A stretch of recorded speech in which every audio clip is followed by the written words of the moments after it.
অজানা অচেনা মেয়েকে বিয়ে করে ফুলশয্যার রাতে কিছু শুরু করার আগেই যদি দরজায় নক শুনতে পাও তাহলে কি মনে হতে পারে এটা একটু কমেন্ট করে জানিও। তাহলে চলো আজ আমি শুরু করছি ধুমধাম মুভির এক্সপ্লেনেশন, যা এই রিসেন্ট নেটফ্লিক্সে মুক্তি পেয়েছে। মুভিটি একটি কমেডি থ্রিলার মুভি, দেখতে অবশ্যই ভালো লাগবে। হাসতে হাসতে পেটে ব্যথা ধরে গিয়েছিল আমার। তাহলে চলো এক্সপ্লেনেশন শুরু করি। মুভির শুরুতেই আমরা দেখি কয়েকজন ছেলে মিলে একটা ডাকাতি করছে 10 কোটি টাকা। মাঝ রাস্তায় ডাকাতি করতে গিয়ে একজন লোককে মেরেও ফেলে। এই সময় ওখানে থাকা ডাকাতদের মধ্যে একজনের মুখে রক্ত চলে যায়, তাই সে মাস্ক খুলে রক্তটা বের করতে গেছিল আর ওখান থেকে বাকি সঙ্গী সাথীদের সাথে পালিয়ে যায়। এখানেই এই সিন কাট হয়। এরপর সিন 2 উইকস আগের দেখায়, যেখানে কোয়েল আর বীরের বিয়ের জন্য ওর পেরেন্টসরা পাকা কথা বলছিল। এখানে কোয়েলের মা বাবা বারবার বলতে থাকে, আমার মেয়েদেরকে আমি খুব রেস্ট্রিকশন দিয়ে মানুষ করেছি, আমার মেয়েরা কখনোই রাত্রে 7টার পর বাইরে থাকে না, আর এও বলে আমাদের পারমিশন ছাড়া আমাদের মেয়েরা কোথাও বেরোয় না। এই সব কথা শুনে বীরের মা বাবা খুব খুশি হয়ে যায়। আসলে ওরা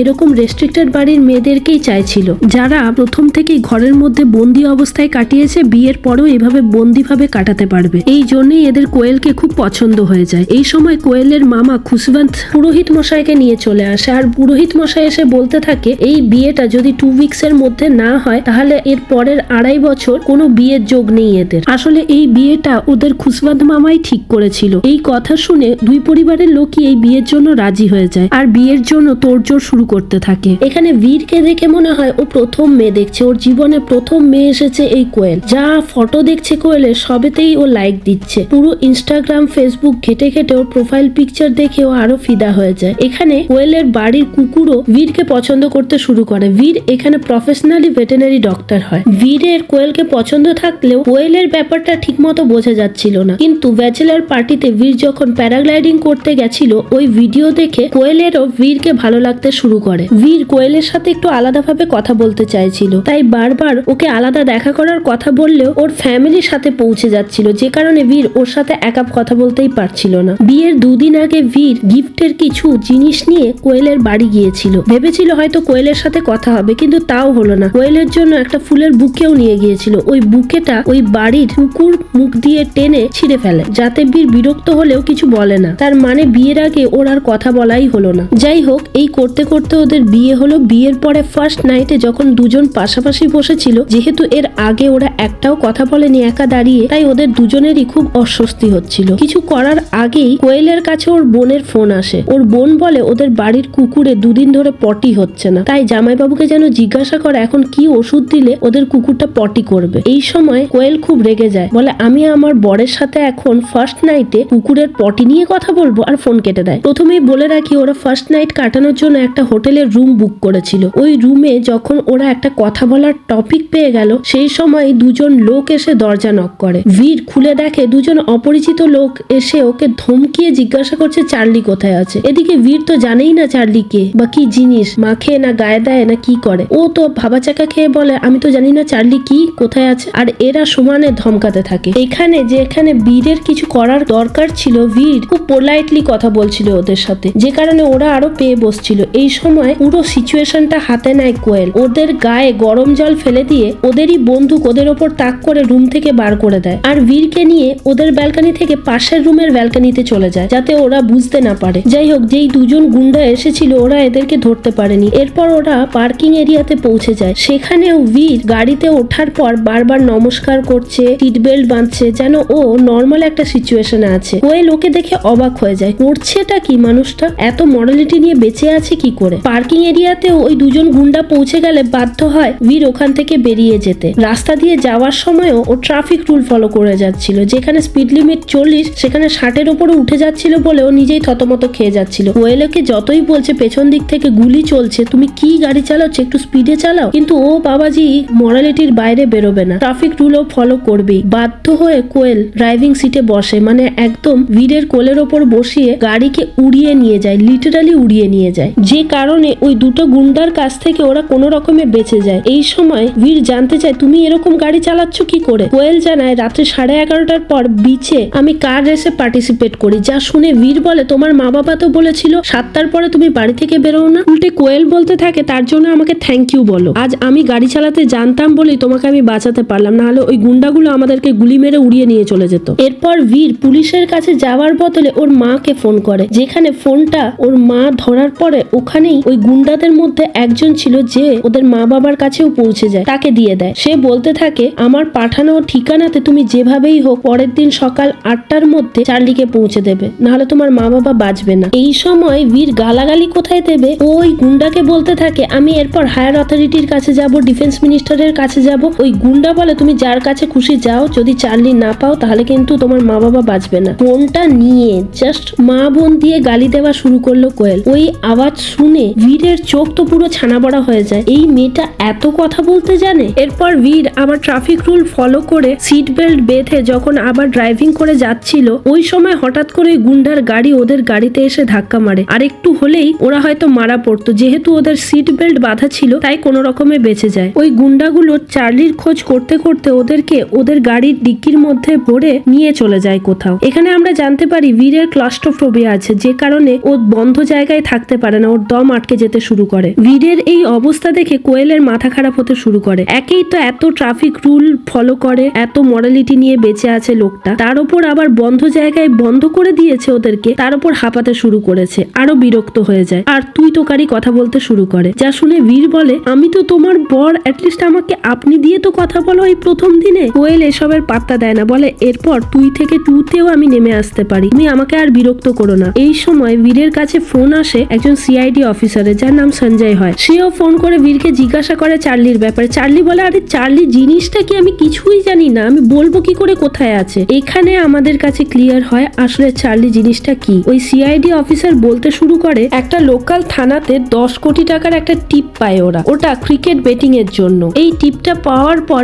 ওই পুলিশ স্টেশনের অফিসাররা নিজেদের মধ্যেই প্ল্যান বানায়, কোন রকমে এই টাকাটা ওরা নিজেরাই নিয়ে নেবে আর ওই চুরি করে, যেটা প্রথমেই বলা হয়েছে। ওই স্টেশনের যে অফিসার দুজন ছিল এরা আসলেই খুব লোভী মানুষ, এরা প্রত্যেকবারই চুরি করে নিজেরাই নিয়ে নেয় টাকা পয়সা, যা সিআইডির কাছে খবর ছিল। আর সিআইডি এদের ফলো করছিল কয়েকদিন ধরে। এতদিন ধরে ওই পুলিশ অফিসারদের এগেনস্টে কোনো ক্লু পায়নি, কিন্তু এবার ওদের কাছে এভিডেন্স এসেছে যা চার্লির মধ্যে রয়েছে। আসলে এই যে ঘটনাটা ঘটেছিল চুরির, সেটা কোয়েলের মামার ইলেকট্রনিক্স দোকানের বাইরেই ঘটেছিল, যে কারণে ওর মামা দোকানে লাগানো সিসিটিভি ক্যামেরাতে পুরো চুরির ঘটনাটা দেখে। আর যে লোকটা ওই দিন মাস্ক খুলে রক্ত বের করেছিল মুখ থেকে, মুখে রক্ত চলে গিয়েছিল বলে ওকে আইডেন্টিফাই করতে পারে। পুরো ব্যাপারটাকে খুশবন্ত মানে কোয়েলের মামা একটা পেন ড্রাইভে করে নিয়ে পুলিশ স্টেশনে যায়। দুর্ভাগ্যক্রমে ওটা ওই পুলিশ স্টেশনই ছিল যেখানকার পুলিশ অফিসাররা এই চুরিটা করেছিল। কিছুক্ষণ পুলিশ স্টেশনে বসে থাকার পরে একজন পুলিশকে জানালে সে ভেতরে যায় ওদের অফিসারদের সাথে কথা বলতে। ওই সময় একজন পুলিশ কনস্টেবলের মুখ দেখে নেয় খুশবন্ত, যেই মুখটা ছিল যে প্রথম মাস্কটা খুলেছিল তারই মুখ, যা দেখে বুঝতে পেরে যায় এই চুরিটা এই পুলিশ স্টেশনেরই কেউ করেছে। তাই ও ওখান থেকে পেন ড্রাইভ নিয়ে হাওয়া হয়ে যায়, একটা মলে গিয়ে ঢোকে। পুলিশরা ওর পেছন করতে করতে ওই মলে গিয়ে ঢোকে। ওই মল থেকেই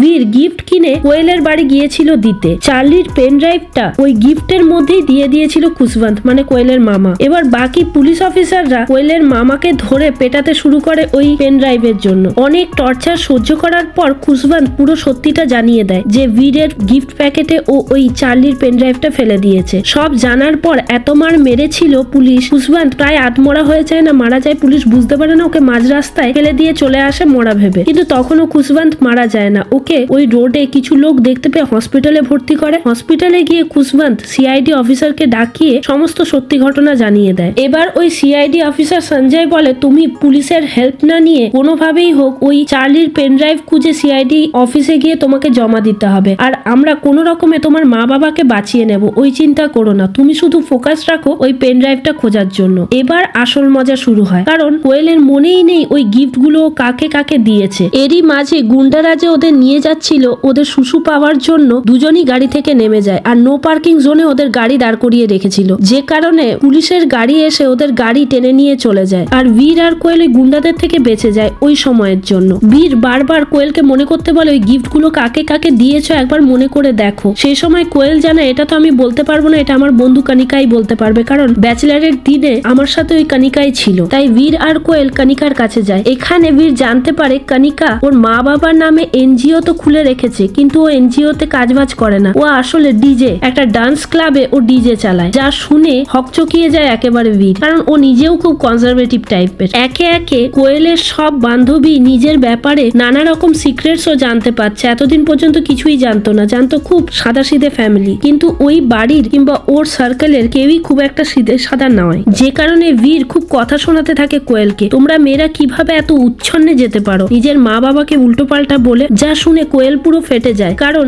মেয়েদের একটা অত্যন্ত লুকোনো জায়গার কথা ও বলতে শুরু করে, যা আমরা মেয়েরা সবার সামনে বলতে চাইলেও বলতে পারি না, তথাকথিত সমাজের ভয়ে। কোয়েল বলতে শুরু করে, আচ্ছা আমাদেরকে কেন বন্দি করে রাখা হবে বলো তো? তোমাদের যেমন বেঁচে থাকার অধিকার আছে, এনজয় করার অধিকার আছে, বাইরে যাওয়ার অধিকার আছে, কাজ করার অধিকার আছে, সমান অধিকার তো আমাদেরও দেওয়া উচিত, কিন্তু তা দেওয়া হয় না। কেন দেওয়া হয় না? কারণ তোমরা আমাদেরকে দেখো, মোলেস্ট করো, রেপ করো, রাস্তা দিয়ে যেতে থাকলে কোনো সুন্দরী মহিলা দেখলেই হলো 8 থেকে 80 সকল পুরুষ তার দিকে মুখ ঘুরিয়ে বসে থাকবে। দোষটা তো সকল পুরুষের, তোমাদের তো বাড়িতে আটকে রাখা উচিত, কিন্তু না, সমস্ত দায় ভার আমাদের উপর চাপিয়ে দেওয়া হয়, আমাদেরকে আটকে রাখা হয়, আমাদেরকে স্বাধীনভাবে বাঁচতে দেওয়া হয় না। পুরো সমাজের এগেনস্টে যে ক্ষোভ জমা ছিল কোয়েলের মনে, আমার মনেও কিছুটা আছে, সেটা ঢেলে দেয় বীরের ওপর। সবকিছু শোনার পর বীর একটু চুপ করে যায়, ভাবে হয়তো অনেক অন্যায় হয়েছে এদের ওপর, কিন্তু যখন ও জানতে পারে মাতা কি চকের নাম করে ও ওর ব্যাচেলার পার্টি দিয়েছিল, না হলে ওর বাড়ি থেকে তো ব্যাচেলার পার্টির জন্য বেরোতেই দিত না রাতের বেলা। বীর এসব শুনে পুরো চমকে যায়, কার সাথে আমার বিয়ে হলো? এরপর কণিকার কাছে ওরা গেলে কণিকা বলে, সেই দিন তুই সবাইকে যা খাইয়েছিলি মদ, কারোরই কিছু মনে থাকার কথা না। আসলে কোয়েলেরও নিজের কিছু মনে ছিল না কাকে ও কোন গিফট দিয়েছে। তখন কণিকা বলেছিল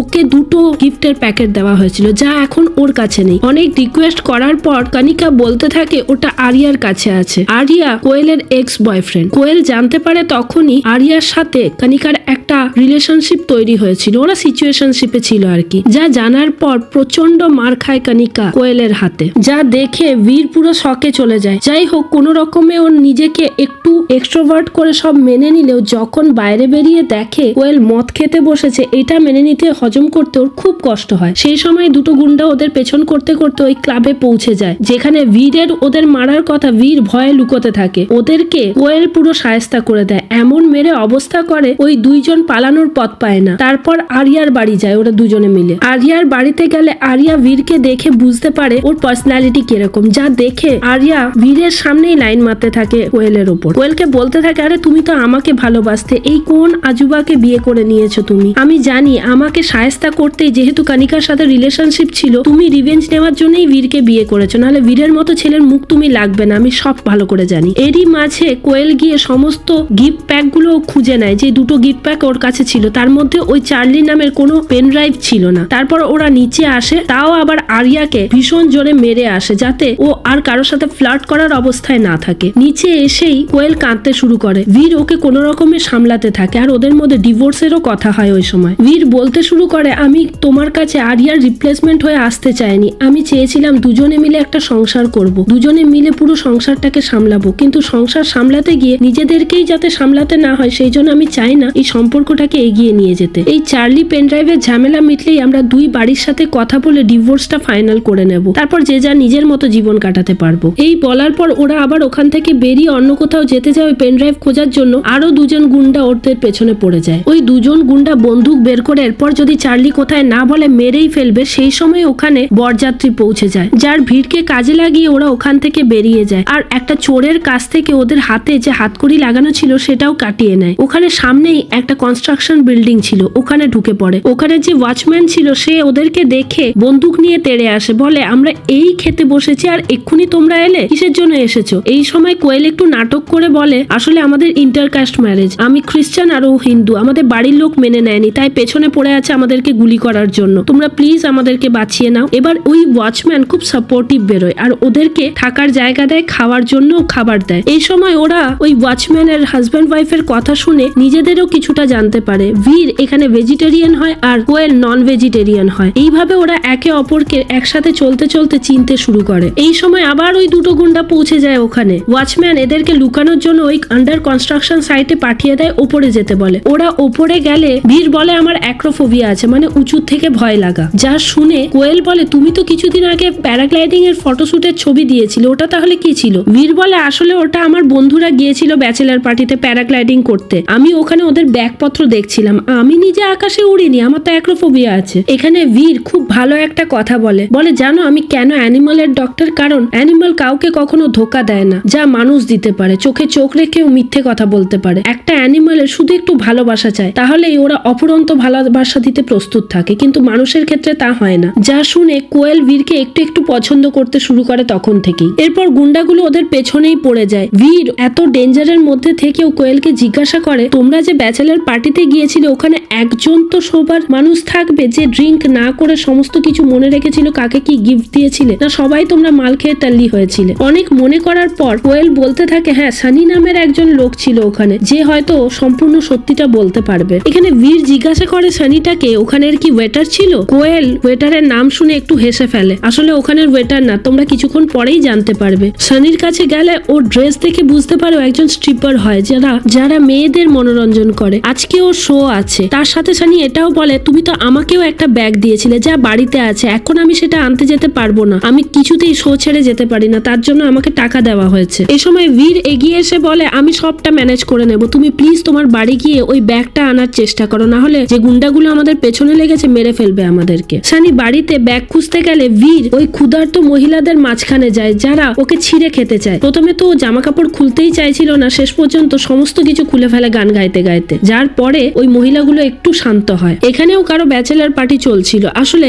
বীরকে ওই অবস্থায় দেখে কোয়েলের ভীষণ ভালো লেগে যায় ওকে, মানে পরিস্থিতির চাপে পড়লে বীরও ওর মতো হয়ে যেতে পারে, এটাই ও বুঝতে পারে। এইসব নাচ গান হওয়ার পর সানি ওখানে ফিরে আসে আর বলে, এই ব্যাগটাই আমাকে দিয়েছিলে। ওই ব্যাগটা খুঁজে ওরা চার্লির কোনো পেন ড্রাইভ পায় না। সে সময় সানি বলে, তোমাদের গ্রুপের মধ্যে তোমার একজন কাজিন ছিল, নাম জানি না, ও নিজে কোনো ড্রিঙ্ক তো করেইনি, উল্টে আমার যে শো চলছিল ওটাও ও চোখ খুলে দেখেনি। সেই সময় মনে পড়ে কোয়েলের ওই যে কাজিনটি ছিল সে ছিল সুহানা। এবার ওদের বাড়ি যেতে লাগে। এই শোতে বীরের বডি দেখে কোয়েল তো পুরো পাগলের মতো হয়ে যায়, মানে ওর প্রেমে পড়ে যায় আর কি। এরপর ওরা সুহানার বাড়ি গেলে সুহানা ওর ব্যাগটা দিয়ে দেয়। ব্যাগ খুলে কোয়েল ওই ব্যাগ থেকে জিনিসপত্র বের করে চেক করতে থাকে ওর চার্লি নামের ওই পেন ড্রাইভটা পাওয়া যায় নাকি। এই সুযোগ নিয়ে বীর আর সুহানা গল্প করতে থাকে। দুজনই মেডিকেল স্টুডেন্ট হয়, দুজনেই পড়াশোনায় ভালো, ওদের চিন্তাধারাও ম্যাচ খায়, তাই ওদের কথাবার্তাগুলো একটু আপার লেভেলের হয়। যা শুনে কোয়েল মনে মনে খুব রেগে যাচ্ছিল, কারণ বীর খুব পছন্দ করতে শুরু করেছিল সুহানাকে। ওর হাসি, ওর সাথে কথা বলার ঢং দেখে মনে মনে জ্বলে যাচ্ছিল। পুরো ব্যাগ চেক করার পর যখন চার্লি পেল না, সিআইডি অফিসার সঞ্জয় তখন ফোন করে বীরকে। বীর জানায়, আমরা অনেকগুলো ব্যাগ চেক করে ফেলেছি, যার মধ্যে আমরা ওই চার্লি পেন ড্রাইভ পাইনি। এরপর লাস্ট ব্যাগ বাকি আছে, যা কোয়েলের বাড়িতেই রয়েছে। সিআইডি সঞ্জয় ওকে জিজ্ঞাসা করে, তখন তোমরা কোথায় আছো? ওরা তখন ওদের লোকেশন জানিয়ে দেয়। বাইরে বেরিয়ে কোয়েল বীরকে একদম ঠেসে দেয়, বলে, তোমার খুব আনন্দ হচ্ছিল না সুহানার সাথে কথা বলতে? একদম হেসে হেসে গলে গলে কথা বলছিলে, তুমি আমাকে ছাড়া আর কাউকে দেখতে পারবে না, তুমি শুধু আমারই হবে, তোমার সাথে আমার বিয়ে হয়েছে, কোনো মতেই ডিভোর্স হবে না। এরপর ওরা কাছাকাছি যেই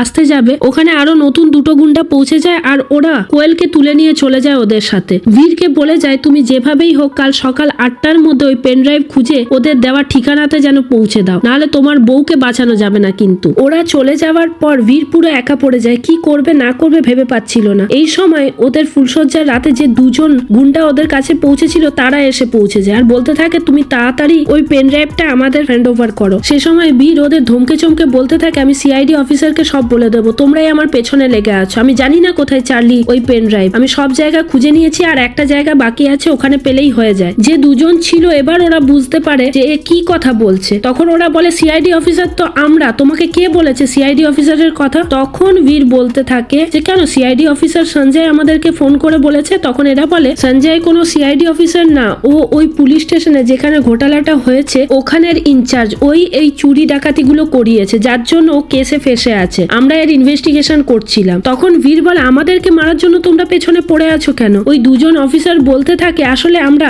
ওই পুলিশ স্টেশনের ফোন ট্যাপ করিয়েছিলাম, আমরা ফোনে সমস্ত কথা শুনতে পাইনি, কি চুরি করেছে, কোথায় চুরি হয়েছে, তোমাদের দুজনের নাম আর ঠিকানা শুধু জানতে পেরেছিলাম আর ওই পেন ড্রাইভের কথাটা ভালো মতো শুনতে পেরেছিলাম, তাই জন্য তোমাদের পেছনে লেগে আছে। আমরা ভেবেছি হয়তো তোমরাই এই চুরি ডাকাতি করেছো বা ওই টিপ দিয়েছিলে ওই সঞ্জয়কে, তাই তোমাদের পেছনে পড়েছিলাম, আমাদেরই ভুল হয়েছে, তোমাদেরকে সব খুলে বললে এত ঝামেলা গড়াতো না। এরপর বীর ওই দুইজন সিআইডি অফিসারকে নিয়ে কোয়েলের বাড়ি গেলে জানতে পারে কোয়েলকে নিয়ে এসে দুজন গুন্ডা ওখানে সমস্ত কিছু চেক করে নিয়েছে আর গিফট প্যাকটাও দেখে নিয়েছে, ওখানেও পেন ড্রাইভ নেই। এখন বীর কাঁদতে বসে যায়, আমি তো সমস্ত গিফট প্যাক ওই খুশবান মামার সাথে ধাক্কা লাগার পর এই বাড়িতেই এনেছিলাম, এই বাড়িতে সমস্ত গিফট প্যাক গুলোই চেক করা হয়েছে, কোনোটাতে নেই, শুধু একটা ফুলের বুকেই মিসিং, যে ফুলের বুকেটা ওদের কুকুর খেয়ে নিয়েছিল। তখন বীরের মাথায় আসে যখন ওরা ফুলসজ্জার রাতে খাটে বসেছিল কোয়েলের বোন ফোন করে বলেছিল 2 দিন ধরে পটি করছে না, ওদের কুকুর টুসি। তখন ওর মাথায় আসে হয়তো ওই ফুল খাওয়ার সময় পেন ড্রাইভটা পুরো খেয়ে নিয়েছে ওদের কুকুর। ওই কুকুরের পেট স্ক্যান করে ওরা জানতে পারে ওই পেন ড্রাইভটা কুকুরের পেটের মধ্যেই রয়েছে।